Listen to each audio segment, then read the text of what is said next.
ಎಲ್ರಿಗೂ ನಮಸ್ಕಾರ. Welcome to ma'ams ನೀತಿ. ಇವತ್ತು ನಾವು ಸೈನ್ಸ್ ಅಂಡ್ ಟೆಕ್ನಾಲಜಿಯಲ್ಲಿ 4ನೇ ಕ್ಲಾಸ್ ನೋಡೋಣ. Talk about applications of biotechnology. Previous class ಅಲ್ಲಿ ನಾವು ಬಯೋಟೆಕ್ನಾಲಜಿ ಅಂದ್ರೆ ಏನು ಅಂತ ನೋಡಿದ್ವಿ. ಇವತ್ತು ಬಯೋಟೆಕ್ನಾಲಜಿಯಿಂದ ಆಗುವಂತಹ ಉಪಯೋಗಗಳು, ಎಲ್ಲಿ ನಾವು ಬಯೋಟೆಕ್ನಾಲಜಿನ ಯೂಸ್ ಮಾಡ್ಕೋಬಹುದು ಅನ್ನೋದ್ರ ಬಗ್ಗೆ we will discuss. Majorly GM crops in India. ಬಯೋಟೆಕ್ನಾಲಜಿಯಲ್ಲಿ GM ಕ್ರಾಪ್ಸ್ ಅಲ್ಲಿ ಯೂಸ್ ಆಗುತ್ತೆ.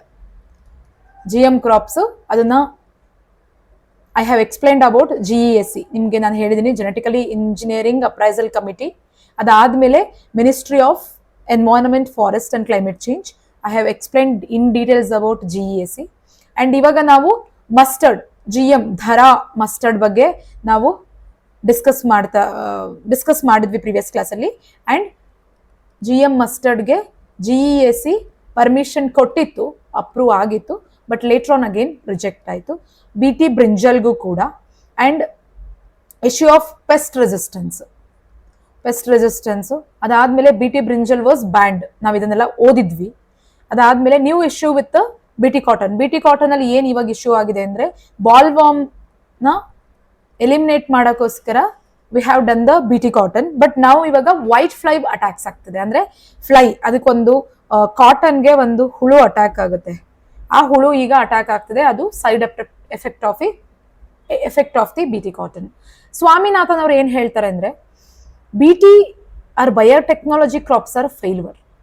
Government should resort to genetic engineering as a last resort. ಅದನ್ನ ನಾವು ಈಗ ಯೂಸ್ ಮಾಡುವಂತಹ ಅವಶ್ಯಕತೆ ಇಲ್ಲ, ಇಟ್ ಇಸ್ ಅ ಫೇಲ್ಯೂರ್ ಅಂತ ಯಾರು ಹೇಳ್ತಾರೆ? ಸ್ವಾಮಿನಾಥನ್ ಬಗ್ಗೆ ನಿಮ್ಗೆ ಗೊತ್ತೇ ಇದೆ. ಇವ್ರನ್ನ ಪಿತಾಮಹ, ಪಯೋನಿಯರ್ ಆಫ್ ಗ್ರೀನ್ ರೆವಲ್ಯೂಷನ್ ಅಂತ ಕರೀತಾರೆ. Green revolution. So you already know what is green revolution. ಎಕಾನಮಿಯಲ್ಲಿ ನಾವು ಮೇಜರ್ ಆಗಿ 1965 ಅಲ್ಲಿ ನಮಗೆ ಯಾವಾಗ ಫುಡ್ದು ಕೊರತೆ ಆಯಿತು, ಅವಾಗ ಇಂದಿರಾ ಗಾಂಧಿ ಅವರು ಈ ಗ್ರೀನ್ ರೆವಲ್ಯೂಷನ್ ನ ತಂದ್ರು. ಇಲ್ಲಿ high yield varieties of seeds ನ ಯೂಸ್ ಮಾಡಿದ್ರು, ಪೆಸ್ಟಿಸೈಡ್ಸ್ ಮತ್ತೆ ಫರ್ಟಿಲೈಸರ್ ನ ಯೂಸ್ ಮಾಡಿಕೊಂಡು ಆ ಒಂದು ಫುಡ್ ಸ್ಕ್ಯಾರ್ಸಿಟಿನ ಅವರು ಎಲಿಮಿನೇಟ್ ಮಾಡಿದ್ರು. ಅದಕ್ಕೋಸ್ಕರ ಈ ಒಂದು ಗ್ರೀನ್ ರೆವಲ್ಯೂಷನ್ ಬಂತು. ಅದನ್ನ ತಂದಿದ್ದು MS ಸ್ವಾಮಿನಾಥನ್ ಅವರು. ಆ ಒಂದು ಥಿಯರಿನ ಕೊಟ್ಟಿದ್ದು ಯಾರ ಕಾಲದಲ್ಲಿ? Indira Gandhi. GM plans regulation globally ಯಾವ್ಯಾವ್ದಿದೆ ಅಂದ್ರೆ, ನಗೋಯಾ ಪ್ರೋಟೋಕಾಲ್ ಇದೆ, ಕಾರ್ಟಗೆನಾ ಪ್ರೋಟೋಕಾಲು, ಇದು mainly UNCBD, united nation convention for biodiversity, ಅದರಲ್ಲಿ ಕೂಡ ನಿಮಗೆ ರೆಗ್ಯುಲೇಷನ್ ಬಗ್ಗೆ. ಮತ್ತೆ ನಗೋಯಾ ಪ್ರೋಟೋಕಾಲು, ಕೋಲಾಲಂಪುರ್ ಪ್ರೋಟೋಕಾಲು. ಕಾರ್ಟಗೆನಾದಲ್ಲಿ ನಿಮಗೆ ಲಿವಿಂಗ್ ಮಾಡಿಫೈಡ್ ಆರ್ಗಾನಿಸಮ್ ಬಗ್ಗೆ ಬರುತ್ತೆ. ನಗೋಯಾದಲ್ಲಿ ಈಕ್ವಲ್ ಶೇರಿಂಗ್ ಅದು ಬರುತ್ತೆ. And Kuala Lumpur protocol, these are the things you will study in the environment. Then GM crops in India. ಇಂಡಿಯಾದಲ್ಲಿ GM ಕ್ರಾಪ್ಸ್ ಯಾವುದು ರೆಗ್ಯುಲೇಟ್ ಮಾಡುತ್ತೆ ಅಂದ್ರೆ, EPA, environment protection act 1986. It guided the regulatory ಎಲ್ಲೆಲ್ಲಿ ನಮಗೆ ಅಂದ್ರೆ, ಒಂದು environment protection act 1986 and the rules of manufacturing, use, import, export and storage of hazardous micro organism, genetically engineered organisms are cell 1989 under the act. Rules are broad in scope and cover most elements relating to GM crops, including sales, storage, export, import, production, and many committees are there in the various functions relating to the GM crops. Major and ನೆನ್ಪಿಟ್ಕೊಳ್ಳಿ, EPA 1986 regulation body. Competent authorities. The Recombinant DNA Advisory Committee, ಇದು advisory committee. Institutional Biosafety Committee, Review Committee on Genetic Manipulation, Genetically Engineering Approval Committee, ಇದೆಲ್ಲ approval ಗೆ ಬರುತ್ತೆ. Then monitoring ಗೆ district level committee and state biotechnology coordination committee, ಇದು monitoring ಗೆ ಬರುತ್ತೆ. And ನಿಮ್ಗೆಲ್ಲ ಒಂದು ಡೌಟ್ ಬರುತ್ತೆ, ನಾವು ಯಾಕೆ ಸೈನ್ಸ್ ಅಂಡ್ ಟೆಕ್ನಾಲಜಿ ಓದಬೇಕು, ಎನ್ವೈರನ್ಮೆಂಟ್ ಓದಬೇಕು ಅಂತ. ಡಿಸ್ಟ್ರಿಕ್ಟ್ ಲೆವೆಲ್ ಕಮಿಟಿ ಯಾರ ಅಂಡರ್ ಅಲ್ಲಿ ಬರುತ್ತೆ ಅಂದ್ರೆ, DC ಅಂಡರ್ ಅಲ್ಲಿ ಬರುತ್ತೆ. ಅದಕ್ಕೋಸ್ಕರ ನಾವು ಇದ್ರ ಬಗ್ಗೆ ಎಲ್ಲ ತಿಳ್ಕೊಂಡಿರ್ಬೇಕು. So that's the reason we study every subjects. After you become a DC, you will remember. Various committees. Recombinant DNA Advisory Committee under the Department of Biotechnology. It reviews the development in biotechnology at national and international level. Yavdu DNA Advisory, Recombinant DNA Advisory Committee. It comes under Department of Biotechnology. Idu ಏನು ಮಾಡುತ್ತೆ ಅಂತಂದ್ರೆ, review the development in technology at national and international level. Institutional biosafety committee. At every institute, it ensures the research in genetically modified crops happens safely. Approve the low risk experiment. Review committee on genetic modification. Regulatory body inside the Department of Biotechnology responsible for bringing out manual or guidelines specific procedure for research use and application in genetically modified organisms. Review all projects involving high risk field experiments.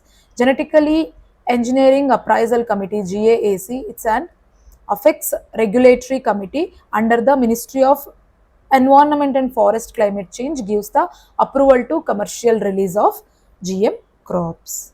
Then State Biotechnology Coordination Committee monitors at the state level that activities relating to GM crops happen as per regulation. State level nodal agency to assess damage due to genetically modified crops. District level committee monitors at the district level activities related to the GM crops headed by the district commissioner. ಹೇಳ್ದಲ್ಲ. So GESC ಇದು one of the most important body. Sorry, ನಾನು ಅದು previous ಕ್ಲಾಸಲ್ಲಿ explain ಮಾಡಿದೆ ಅನ್ಕೊಂಡೆ. Will discuss you. It imports, export, manufacture, store, process, use all the GMOs only with the approval of GESC.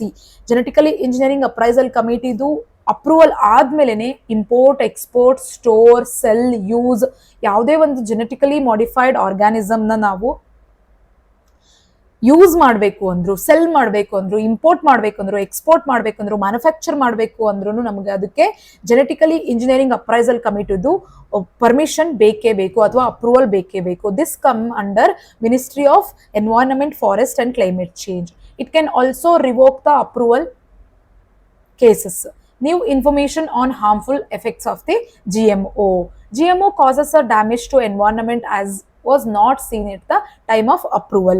ಇವಾಗ ಯಾವಾಗ revoke ಮಾಡ್ಕೊಬಹುದು. ಇವಾಗ ಪರ್ಮಿಷನ್, ಈಗ ಇದು ಬ್ರಿಂಜಾಲ್ ಎಕ್ಸಾಂಪಲ್ ತಗೋಣ.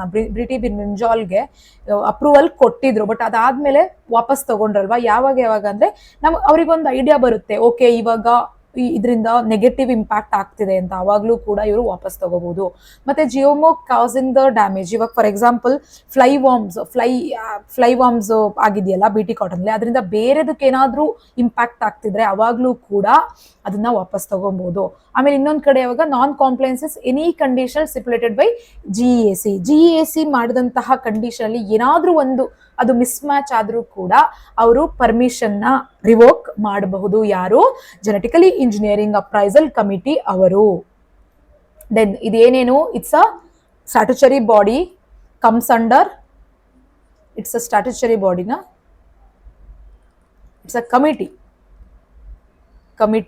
ನಾನ್ ಸ್ಟ್ಯಾಟ್ಯುಟರಿ, ಯಾಕಂದ್ರೆ ಯಾವುದು ಆಕ್ಟ್ ಅಂಡರ್ ಅಲ್ಲಿ ಬರುತ್ತಲ್ಲ ಇದು, sorry predative action under EPA act ಅಲ್ಲಿ ಬರುತ್ತೆ. ಇದು ನಿಮಗೆ ministry of environment and forest climate change ಅಲ್ಲಿ ಬರುತ್ತೆ. Responsible for a large scale use of hazardous micro organism and recombinant in research and industrial production from environment angle. Release of genetically engineered organism and products into a environment including experimental field trial. Then taking punitive action under the EPA. ಇದರಲ್ಲಿ total 24 ಜನ ಇರ್ತಾರೆ. It is chaired by ಯಾರು? Secretary of ministry of environment, forest and climate change. Exemption rules ಏನೇನಿದೆ ಅಂದ್ರೆ, Ministry of Environment, Forest and Climate Change can grant exemption to certain GMO handler from the previous provision of the rules. Exemption can be granted for indigenous development of recombinant pharmaceutical that have a less risk, import and marketing product derived from the living modified organism where the end product is not a LMO. Event-based approval mechanism of BT cotton hybrid. BT cotton hybrids expressing approval event developed through conventional hybridization or exemption from the conduct of detailed biosafety trial. Recently, GEAC has given approval bio trial event 142, a new variety of BT brinjal ge GEAC approval kottide biosafety trial alli. GM crops regulation ಎಲ್ಲೆಲ್ಲಿ ಬರುತ್ತೆ? ನಾವೇನು ಅನ್ಕೊಂತೀವಿ GM crop regulation ಕೇವಲ ministry of environment forest and climate change ಅಲ್ಲಿ ಮಾತ್ರ ಬರುತ್ತೆ ಅನ್ಕೊಂತೀವಿ, but there are other department or other ministries also where it can regulate, especially when it comes to genetically modified crops. ಈ ministry of environment ಅಲ್ಲಿ primary responsible for the conservation and protection of the environment, ensuring environmental and human health safety before releasing the living modified organism. ಅದು correct ಅಲ್ವಾ? ಈಗ ಪರಿಸರವನ್ನು ಉಳಿಸುವಂಥದ್ದು ಬೆಳೆಸುವಂಥದ್ದು ಯಾರ್ದು ಕೆಲಸ? ಮಿನಿಸ್ಟ್ರಿ ಆಫ್ ಫಾರೆಸ್ಟ್ರಿ ಅವ್ರದ್ದು. ಸೊ ಹಾಗಾಗಿ they should before giving the permission they should check the safety. And nodal agency is implementing rules ನಾನು ಹೇಳಿದೆ 1989 ಅಲ್ಲಿ, ಮತ್ತೆ ಕಾಟಗಿನ protocol on biosafety. Next to Department of Biotechnology under the Ministry of Science and Technology ಏನು ಬರುತ್ತೆ ಅಂದ್ರೆ, it's a nodal department promoting the biotechnology programmes ನ promote ಮಾಡೋದು, ಮತ್ತೆ provide the scientific support implementation of biosafety regulation, provide the service in areas in research infra and generation of human resource. Ministry of Agriculture policies aimed at agriculture growth, ಮತ್ತೆ ICAR responsible for the monitoring agronomic benefits of GM. ಈಗ agriculture ಅಲ್ಲಿ BT cotton ಇಂದ ಏನು economical benefit ಆಗುತ್ತೆ ಅಂತ ಅದನ್ನೆಲ್ಲ ನೋಡೋದು ಯಾವ ministry? Agriculture ministry under Indian council of agriculture research ಅಂದ್ರೆ ICAR. ಅದಾದ್ಮೇಲೆ ministry of health and family welfare policies aimed at protecting the monitoring human health, food safety FSSI ಅಲ್ಲಿ ಇದು ಜೆನೆಟಿಕಲಿ ಮಾಡಿಫೈಡ್ ಫುಡ್ಸು ತಿನ್ನಕ್ಕೆ ಯೋಗ್ಯವಾಗಿದೆಯಾ ಅಂತೆಲ್ಲ ಚೆಕ್ ಮಾಡುವಂಥದ್ದು FSSAI. Ministry of commerce and industries enhance the trade with other countries through export import and policies. Nodal agencies for implementing DGFT notification on GMO. Central Board of Excise and Custom, Department of Revenue, Ministry of Finance. ಇದರಲ್ಲಿ ಏನಂದ್ರೆ enforcement of regulation pertaining to transboundary movement GMO LMO it the point of entry. ಎಲ್ಲಿ? Custom ಅಲ್ಲಿ. ಯಾಕಂದ್ರೆ custom ಅಲ್ಲಿ ಟ್ರಾನ್ಸ್ಬೌಂಡರಿ movement ಯಾವ್ದು ಬರುತ್ತೆ? ಒಂದು ಟ್ರಾನ್ಸ್ಬೌಂಡರಿ movement of hazardous ಅಂತ ಹೇಳಿ ಒಂದು ಪ್ರೋಟೋಕಾಲ್ ಬರುತ್ತೆ. ಆ ಪ್ರೋಟೋಕಾಲ್ ಯಾವುದು ಅಂತ ಕಮೆಂಟ್ ಅಲ್ಲಿ ತಿಳಿಸಿ. ಮೇಜರ್ ಕ್ರಾಪ್ಸ್ GM ಕ್ರಾಪ್ಸ್ ಯಾವ್ಯಾವ್ದಿದೆ ಅಂದ್ರೆ BT ಕಾಟನ್, ಅದಕ್ಕೆ GAC ರೆಕಮೆಂಡ್ ಮಾಡ್ತು, ಮಿನಿಸ್ಟ್ರಿ ಅಪ್ರೂವ್ ಮಾಡ್ತು. ಸೊ ಹಾಗಾಗಿ BT ಕಾಟನ್ ನಾವು ಬೆಳೀತಾ ಇದ್ವಿ. BT ಬ್ರಿಂಜಾಲ್ GAC ಅಪ್ರೂವ್ ಮಾಡಿತ್ತು, ಮಿನಿಸ್ಟ್ರಿ ರಿಜೆಕ್ಟ್ ಮಾಡಿತ್ತು, ಮತ್ತೆ ಅಪ್ರೂವಲ್ ಸಿಕ್ಕಿದೆ. GM mustard recommended, ministry rejected. GM rubber trial still going on. ಇನ್ನೊಂದು ನೆನ್ಪಿಟ್ಕೊಳ್ಳಿ, GM ರಬ್ಬರು ವಿಶ್ವದಲ್ಲೇ ಮೊದಲನೇ ಬಾರಿಗೆ GM ರಬ್ಬರ್ನ ಅಸ್ಸಾಮಲ್ಲಿ ಬೆಳೀತಾ ಇದ್ದಾರೆ. ಅಂಡ್ GSOM ಮಿಲ್ ಇಂಪೋರ್ಟ್ಗೆ ಅಲೋಡ್ ಇದೆ. So GM soya mill allowed. GAC was bypass the Ministry of Environment, Forest and Climate Change gave exemption on the basis of final product is being non-living. Soya meal is a protein rich solid leftover raw material after extracting from the soya bean seed. It is for a poultry ಫೀಡ್ಗೋಸ್ಕರ use ಮಾಡುವಂಥದ್ದು soya meal. GM rubber trial is going on. World's first GM rubber plant was planted in Assam. ಎಲ್ಲಿ ಹೇಳಿ? Assam. Developed specifically for the north east. Additional copies of gene manganese containing super oxide dismutes, and this helps plant tide over cold condition of winter. Developed by Kerala based Rubber Research Institution of India. Natural rubber, it grows in the Amazon rainforest where there is no cold season. The climate is hot and humid. ಈಗ ರಬ್ಬರ್ಗೆ hot and humid ಬೇಕು. Cold resistance ಮಾಡೋಕ್ಕೋಸ್ಕರನೇ ಅದನ್ನ manganese containing super oxide ಡಿಸ್ಮ್ಯೂಟಿಸ್ ಮಾಡ್ತಾ ಇದ್ದಾರೆ. ಎಲ್ಲಿ? ಅಸ್ಸಾಮಲ್ಲಿ. Agarkar Research Institution has mapped two genes in wheat called RH14 and RH18. These leads to a better seeding, vigorous, longer coleophytes and protecting shade. This can allow deeper planting of wheat seeds and can reduce crop residue burning. GM food crops. GAC clears from the environmental angle. FSSAI clears from the food consumption. Human health angle ಅಲ್ಲಿ GAC ಏನು ಮಾಡುತ್ತೆ? Environment angle ಅಲ್ಲಿ clear ಮಾಡುತ್ತೆ. Food safety standard of India ಏನು ಮಾಡುತ್ತೆ? Consumption health angle ಅಲ್ಲಿ clear ಮಾಡುತ್ತೆ. ಎಲ್ಲಿ ಇದರ GM ಇಂಪೋರ್ಟ್ ಎಲ್ಲ ಎಲ್ಲಿ ಬರುತ್ತೆ? EPA 1986 ಎನ್ವೈರನ್ಮೆಂಟ್ ಪ್ರೊಟೆಕ್ಷನ್ ಆಕ್ಟ್ ಮತ್ತೆ food safety and standard act of 2006.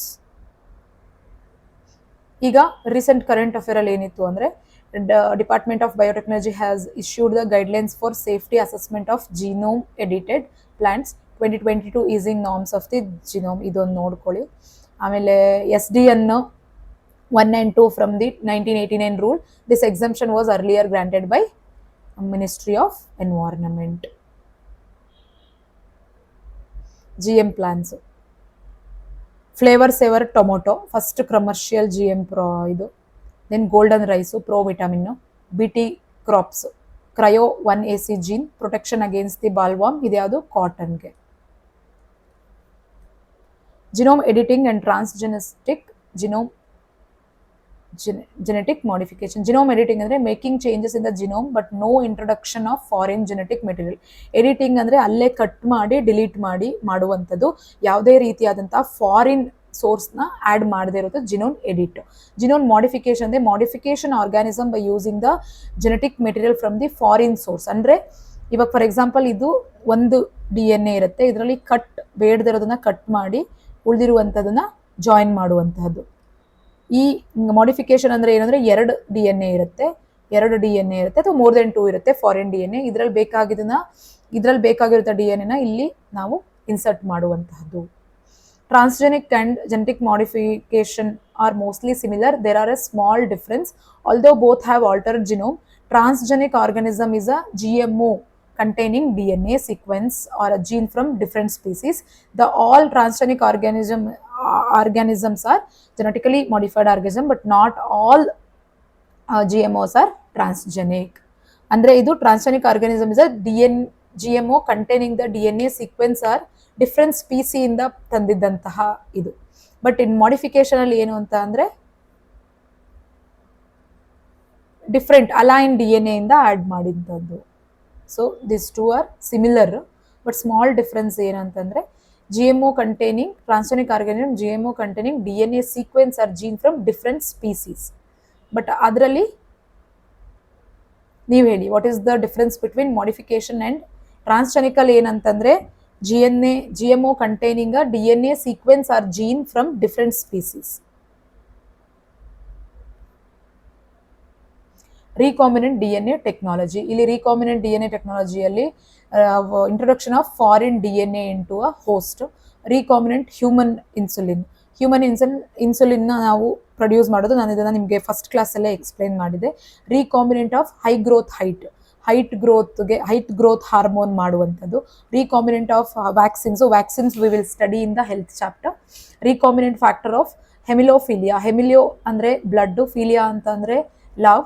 ಅಂದರೆ ಕೆಲವರಿಗೆ ಬ್ಲಡ್ಡು ಕ್ಲಾಟ್ ಆಗೋದಿಲ್ಲ, ಸೊ ಗಾಯ ಆದ್ರೂ ಸುರಿತಾನೆ ಇರುತ್ತೆ, ಅಲ್ಲೂ ಕೂಡ ರೀಕಾಂಬಿನೆಂಟ್ ಆಫ್ DNA ಟೆಕ್ನಾಲಜಿನ ಯೂಸ್ ಮಾಡ್ತೀವಿ. Golden rice I explained.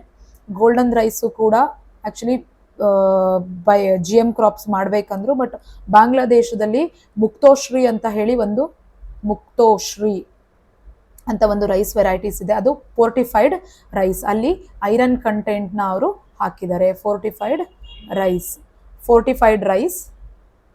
So ಹಾಗಾಗಿ ಫೋರ್ಟಿಫೈಡ್ ರೈಸ್ ಸೊ ಅದನ್ನು ನಾವು ಎಲ್ಲಿ ಮಾಡ್ತಿದ್ದಾರೆ, ವೆಸ್ಟ್ ಬೆಂಗಾಲಲ್ಲಿ. ಸೊ ಟ್ರಾನ್ಸ್ಜೆನಿಕ್ ಎನಿಮಲ್, ನಾನು ನಿಮಗೆ ಹೇಳಿದೆ, animal that have their DNA manipulated to possesses and express and extra gene from the transgenic animal. ಇದು ಏನಕ್ಕೆ ಅಂತಂದರೆ normal psychology and normal physiology and development, study of the diseases and vaccine safety, ಇದೆಲ್ಲದಕ್ಕೋಸ್ಕರ ನಾವು transgenic ಎನಿಮಲ್ನ use ಮಾಡ್ತೀವಿ. Then transgenic ಎನಿಮಲ್ದು application ಏನು? Transgenic ಎನಿಮಲ್ದು ಅಪ್ಲಿಕೇಶನ್ನು ಪಿಕ್ಸ್. ಇವಾಗ ಪಿಕ್ಸಲ್ಲಿ ನಾವು ಟೆಸ್ಟ್ ಫಾರ್ ಆರ್ಗನ್ ಟ್ರಾನ್ಸ್ಪ್ಲಾಂಟೇಷನ್ನ ಟೆಸ್ಟ್ ಮಾಡೋಕ್ಕೆ ನಾವು ಇದನ್ನ ಯೂಸ್ ಮಾಡ್ತೀವಿ. ಎಲ್ಲಿ ಪಿಗ್ಗೆ ನಾವು ಹಾರ್ಟ್ನ ಹಾಕ್ಬಿಟ್ಟು ವಿ ವಿಲ್ ಡೂ ಚೆಕ್ ಮಾಡ್ತೀವಿ whether it works or not ಅಂತ ಅಂದ್ಬಿಟ್ಟು. And we use every vaccine in to pigs and we will check that whether it works to the human or not. So RDT application in medicine.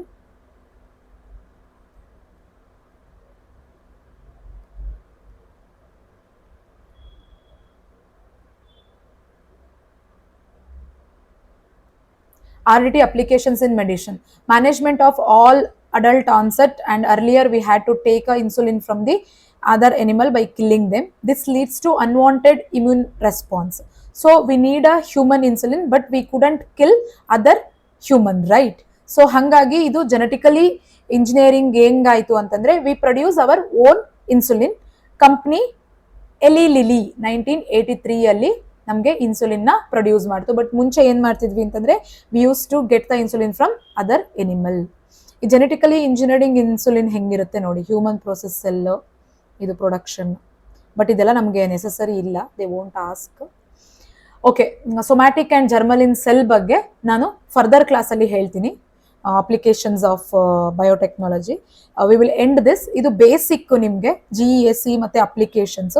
ಈ somatic cells ಮತ್ತೆ germline cells, how it impacts and how we will use these ಅಂತ ಅನ್ನೋದನ್ನ I will explain in the next class. Thank you one and all.